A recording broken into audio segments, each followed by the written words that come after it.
Campocavallo adalah nama sebuah distrik, yang terbentang hingga ke lembah Sungai Musone di wilayah Marche Italia, tidak jauh dari kota Loreto dan Osimo.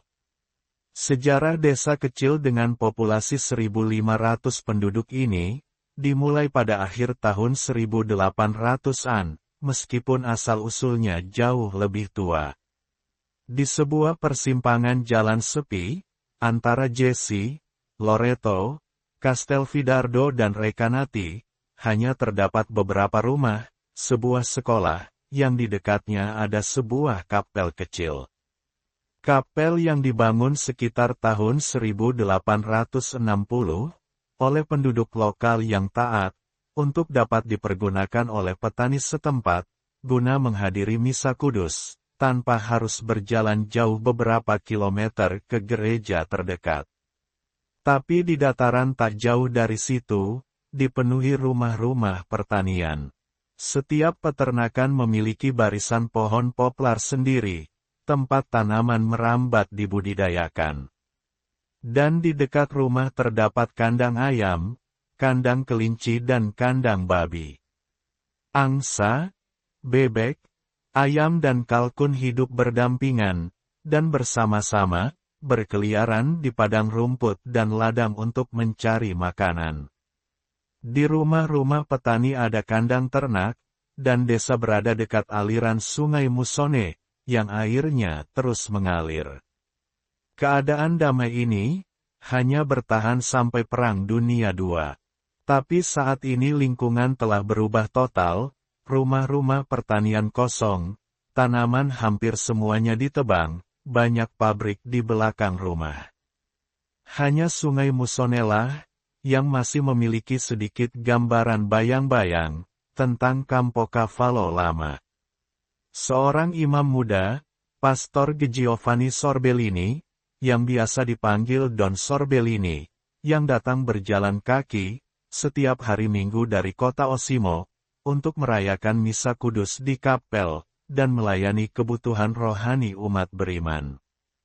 Karena bagian dalam kapel kecil itu agak polos, Don Sorbellini membeli 2 lukisan gambar suci, dari seorang pedagang keliling, untuk menghiasi dinding kapel.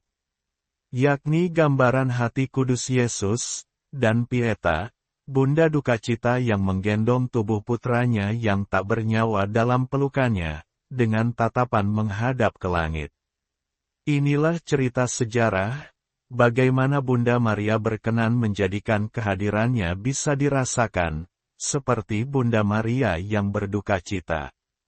Pada tanggal 16 Juni tahun 1892, Hari Corpus Domini, terjadilah suatu keajaiban pada gambar Bunda berduka. Apakah keajaiban itu? Mari kita ikuti ceritanya, berikut ini. Gambar ajaib tersebut adalah oleograf, atau reproduksi dari lukisan asli, suatu jenis lukisan dengan cat minyak.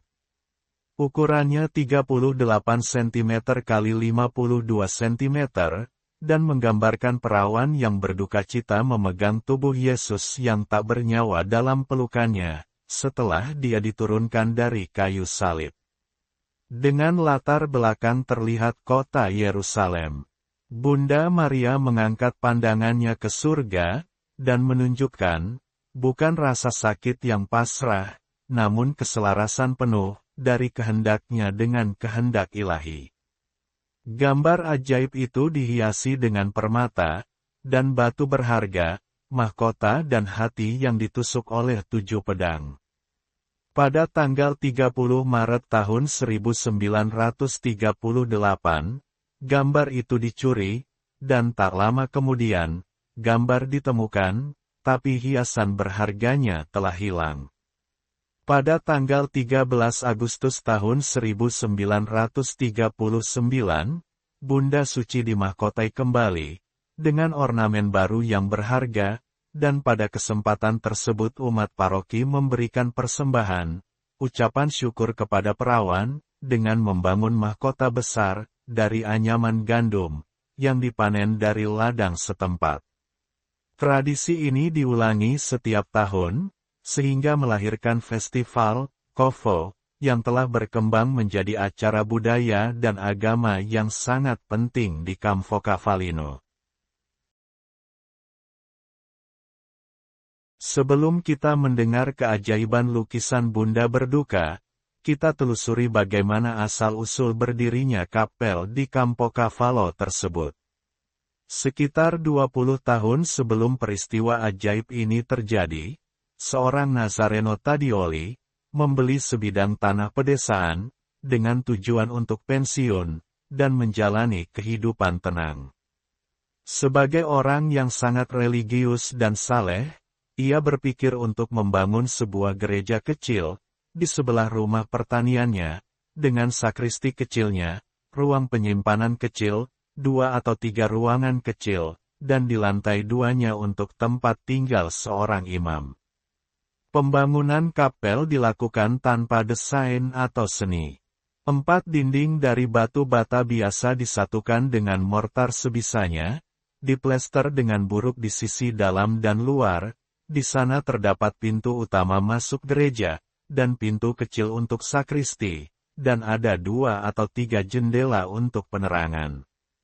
Dikarenakan kapel ini menyimpan catatan akan keajaiban dan menjadi saksi dari semua doa, permohonan dan permohonan ribuan peziarah, yang terus-menerus datang. Akhirnya diputuskan sebuah gereja baru segera dibangun, agar dapat menampung orang banyak. Pembangunan tempat suci tersebut langsung dipercayakan oleh Don Sorbellini kepada arsitek Osimano Costantino Costantini pada tahun 1892. Peletakan batu pertama dilakukan pada tanggal 10 Desember tahun 1892. Pengerjaan gereja sebenarnya berlangsung cepat dan berakhir pada tahun 1905. Pada tanggal 21 September tahun 1905, tempat suci ini ditahbiskan, 3 hari kemudian didedikasikan untuk Bunda Berduka. Pada tahun 1948 Ordo Servites of Mary, sebuah ordo pengemis dari Florence, mulai mengambil alih administrasi tempat kudus. Pada tahun 1986, administrasi diserahkan kepada klerus keuskupan Osimo. Baru-baru ini, sejak tahun 2001 para Fransiskan dari para Saudara Immaculata telah ditugaskan untuk menjaga tempat kudus. Tempat ini masih menyimpan gaung keheranan dan kegembiraan mereka, yang melihat tatapan luar biasa Bunda Maria yang berduka cita, memperoleh rahmat dan kesembuhan. Tahun-tahun berikutnya, tempat suci ini dianggap sebagai keajaiban kedua, yang terjadi di sini di Campo Cavallo, dibangun secara eksklusif berkat persembahan para umat beriman. Persembahan ada yang berupa uang, juga dalam bentuk karya, dan material.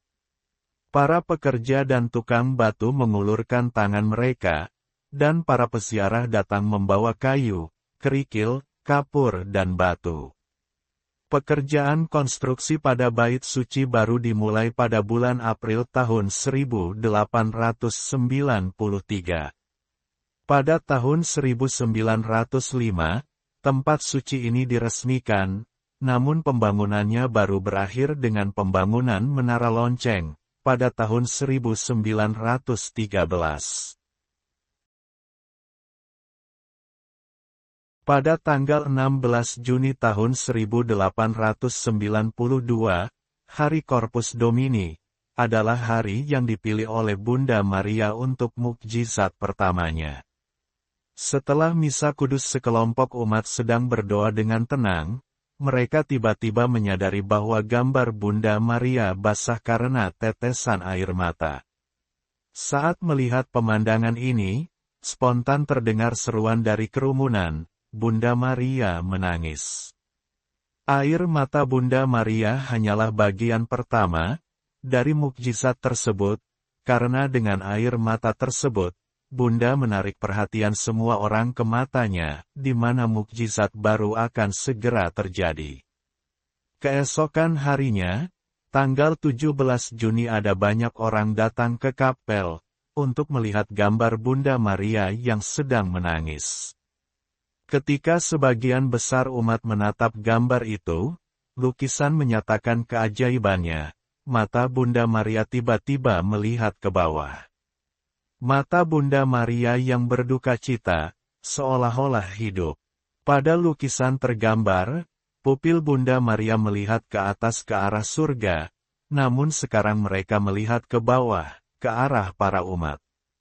Kelopak mata Bunda Maria, terlihat membuka dan menutup seperti orang hidup, sementara ekspresi wajahnya juga berubah, seolah-olah Bunda sedang melihat orang-orang dari gambar. Keajaiban ini terus-menerus terjadi, setidaknya selama 10 tahun secara terus-menerus. Bahkan hingga saat ini, masih banyak peziarah yang melaporkan, juga menyaksikan gerakan mata tersebut. Peristiwa-peristiwa yang terjadi di sini, tidak hanya terletak pada peristiwa luar biasa itu sendiri, tetapi adanya peristiwa-peristiwa luar biasa lainnya yang terjadi setelahnya. Berita tentang keajaiban tersebut segera menyebar, akibatnya para peziarah, umat dari seluruh Italia, dan juga dari seluruh Eropa, berduyun-duyun ke Campocavallo. Hingga muncul banyak bahasa berbeda, yang digunakan di Campocavallo, pada waktu itu. Bulan demi bulan berlalu, berita terus berdatangan ke seluruh dunia tentang kesembuhan, rahmat dan pertobatan, yang diperoleh melalui perantaraan Adolorata dari Campocavallo. Serta banyak dari mereka yang melihat gerakan ajaib ini, meninggalkan kesaksian tersumpah, yang membuktikan apa yang telah mereka lihat. Konsekuensi luar biasa lainnya adalah, pembangunan segera tempat suci baru, yang dibangun seluruhnya dengan uang, bahan, dan tenaga kerja yang ditawarkan oleh umat beriman. Selama bertahun-tahun, kota Campocavallo telah berkembang di sekitar tempat suci yang megah, yang masih menyimpan gambar ajaib tersebut. Pembangunan tempat suci tersebut langsung dipercayakan oleh Don Sorbellini, kepada arsitek Osimano Costantino Costantini pada tahun 1892. Peletakan batu pertama dilakukan pada tanggal 10 Desember tahun 1892. Pengerjaan gereja sebenarnya berlangsung cepat, dan berakhir pada tahun 1905. Pada tanggal 21 September tahun 1905 tempat suci ditahbiskan, dan 3 hari kemudian didedikasikan untuk Bunda Suci. Pada tanggal 25 September tahun 1932, diselenggarakan acara penobatan gambar tersebut, yang berlangsung dengan perayaan yang khidmat, pada pagi hari tanggal 30 Maret tahun 1938. Ketika penjaga membuka tempat suci, dia melihat bahwa lukisan itu telah dicuri. Di pagi hari itu juga, tidak jauh dari tempat kejadian, lukisan ajaib tersebut ditemukan dalam kondisi robek di berbagai bagiannya, akibat diambilnya permata berharga yang menghiasinya. Pada tahun 1948, Ordo Hamba Maria tiba untuk menjaga di tempat suci ini.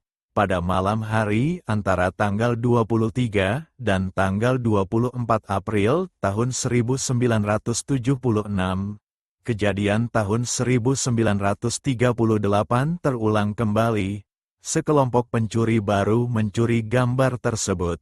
Kali ini juga ditemukan di lokasi lebih jauh, dan juga dalam kondisi terkoyak. Pada musim gugur tahun 1986, para hamba Maria meninggalkan tempat ini, untuk menyerahkan tempat suci tersebut kepada pastor keuskupan, yang diwakili oleh Don Paolo Sconocchini, Sejak tahun 2001 tempat suci ini dijaga oleh para Fransiskan Saudara Immaculata. Dari tahun 2005 hingga 2007, dilakukan renovasi besar-besaran. Saat ini tempat suci tersebut mendominasi pusat dusun yang sibuk. Gereja diapit oleh 2 menara lonceng yang indah.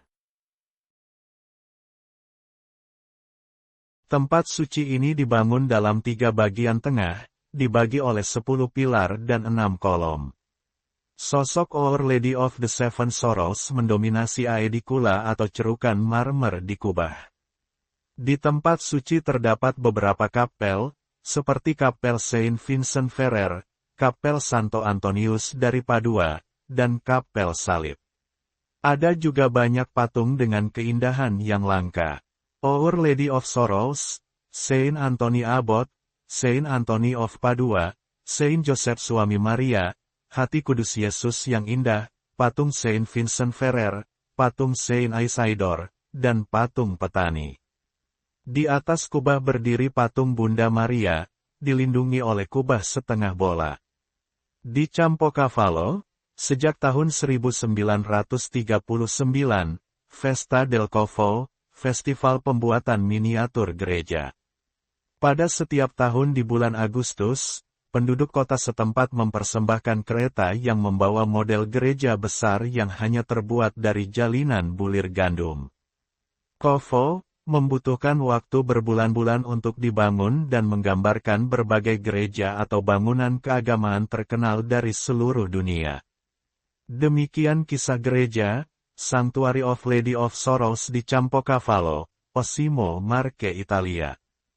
Tempat di mana lukisan ajaib Bunda Berduka ditempatkan.